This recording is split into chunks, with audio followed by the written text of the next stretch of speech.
ma' Martina u Jake, żewġ titfal mill-Inħawi.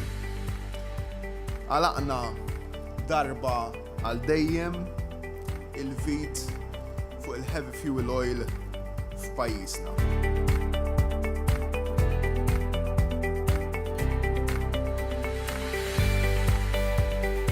Li issa pajjiżna qiegħed fuq produzzjoni ta' enerġija nadifa, fl-istess jum ukoll illi qegħdin u kellna l-aħbar li qed nirreġistraw 100 miljun euro surplus.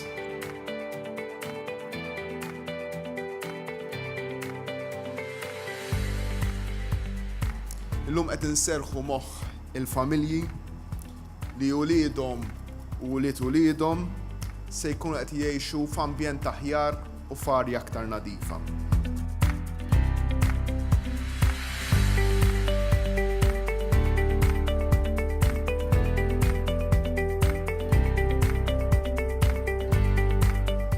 F'pajjiż bħal tagħna fejn qed isir tkabbir ekonomiku bla preċedent u fejn l-iżvilupp u l-istandard tal-ħajja qed jitjiebu, d-domanda tal-enerġija tikber malajr. U n-nuqqas tal-avvanz fil-qasam tal-enerġija se tastaġna dan l-iżvilupp.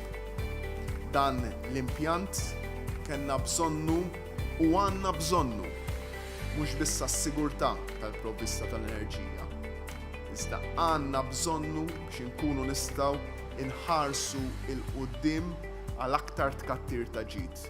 Għaliex l-enerġija l-pont li taqqat it-tkabbir ekonomiku, il-ġustizzja soċjali u s-sostenibilità ambjentali flimkien.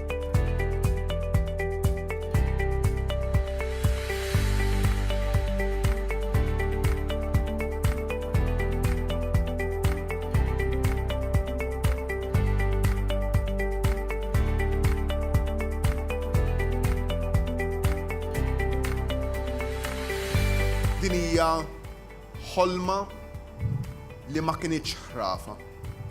Din hija ħolma li issa hija r-realtà ta' pajjiżna għas-snin u għad-deċenji li ġejjin.